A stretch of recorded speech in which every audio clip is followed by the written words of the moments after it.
नमस्कार दोस्तों, कैसे हैं आप सब। आप सभी का आपके अपने YouTube चैनल ईश्वर कृपा में बहुत बहुत स्वागत है। आज की इस वीडियो में हम जानेंगे दंडवत प्रणाम का अर्थ, उसका महत्व, प्रणाम लिए जाने के फायदे और कई अन्य सवालों के जवाब। जी हाँ, दंडवत प्रणाम का क्या अर्थ है या साष्टांग प्रणाम का क्या अर्थ है। दंडवत प्रणाम, जिसे हम अष्टांग नमस्कार, साष्टांग नमस्कार या अष्टांग दंडवत प्रणाम भी कहते हैं, हिंदू धर्म में सबसे सर्वश्रेष्ठ नमस्कार माना जाता है। यह सूर्य देव को प्रणाम करने का एक चरण भी है, जिसमें व्यक्ति अपने शरीर के अष्ट अंगों के द्वारा धरती को स्पर्श करता है। अष्ट अंगों में दोनों पांव, दोनों घुटने, छाती, ठुड्डी और दोनों हथेलियां शामिल हैं। इस प्रकार के प्रणाम को हम दंडवत प्रणाम इसलिए भी कहते हैं क्योंकि इसमें हमारे शरीर की मुद्रा दंडवत यानी डंडे के समान हो जाती है। आते हैं दंडवत प्रणाम के महत्व पर।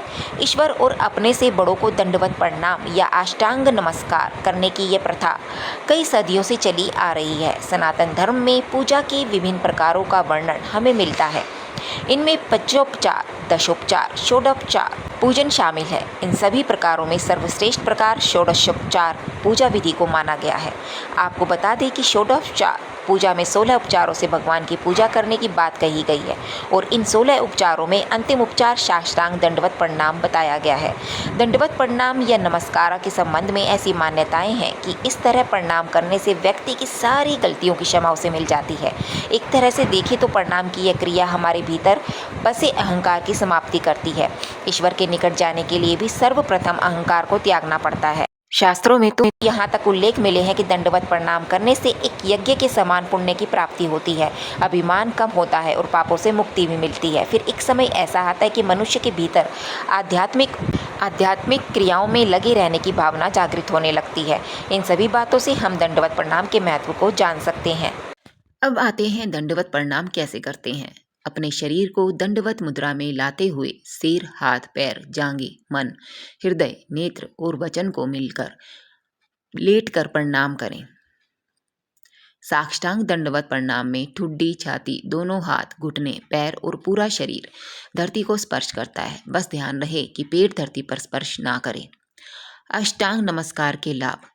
ईश्वर की भक्ति के लिए अपने भीतर के सभी नकारात्मक तत्वों को हमें त्यागना पड़ता है और खुद को ईश्वर के चरणों में समर्पित करना होता है। ऐसा हम तभी कर सकते हैं जब हमारे भीतर मौजूद अभिमान हमारे अंतर्मन से निकल जाए। इसीलिए साष्टांग प्रणाम को बढ़ावा दिया गया है। आइए जानते हैं अष्टांग दंडवत नमस्कार करने के लाभों के बारे में। दंडवत प्रणाम करने से व्यक्ति जीवन के असली अर्थ को समझ पाता है और आगे की दिशा में बढ़ पाता है। व्यक्ति के भीतर समान भाव की प्रवृत्ति जागृत होती है और अभिमान खत्म हो जाता है। ईश्वर के निकट पहुंचने का रास्ता है दंडवत प्रणाम। मन में दया और विनम्रता जैसे भाव पनपने लगते हैं। आत्मविश्वास बढ़ाने में सहायक है। अष्टांग नमस्कार मसल्स के स्टिमुलेशन और एक्टिव प्रयोग से पीठ मजबूत होने लगती है। व्यक्ति अपने शरीर में ऊर्जा महसूस करने लगता है। पाचन क्रिया में संतुलन बनाए रखने में लाभकारी होता है। अब आते हैं स्त्रियों को दंडवत प्रणाम क्यों नहीं करना चाहिए। दंडवत प्रणाम को सभी प्रणामों में सर्वश्रेष्ठ माने जाने के बावजूद स्त्रियों के लिए यह प्रतिबंधित है। अक्सर जब हम समाज में समानता की बात करते हैं तो ये सवाल जरूर मन में उठता है कि आखिर क्यों स्त्रियों के लिए हिंदू धर्म में कुछ कार्य प्रतिबंधित हैं। आखिर क्यों हिंदू धर्म में स्त्रियां ईश्वर की उपासना करते समय उन्हें दंडवत प्रणाम नहीं कर सकती। आज हम आपको इसी सवाल का उत्तर देंगे। दरअसल शास्त्रों में स्त्रियों को दंडवत प्रणाम करना सर्वथा निषेध है। हमारे शास्त्रों में माना गया है कि स्त्रियों को कभी किसी को भी दंडवत प्रणाम नहीं करना चाहिए।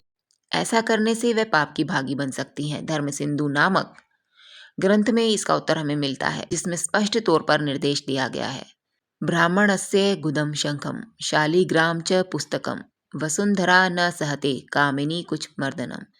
अर्थात ब्राह्मणों का पृष्ठभाग शंख, शालिग्राम, धर्म ग्रंथ एवं स्त्रियों का वक्षस्थल यदि प्रत्यक्ष रूप से भूमि का स्पर्श करते हैं तो हमारी पृथ्वी इस भार को सहन नहीं कर सकती।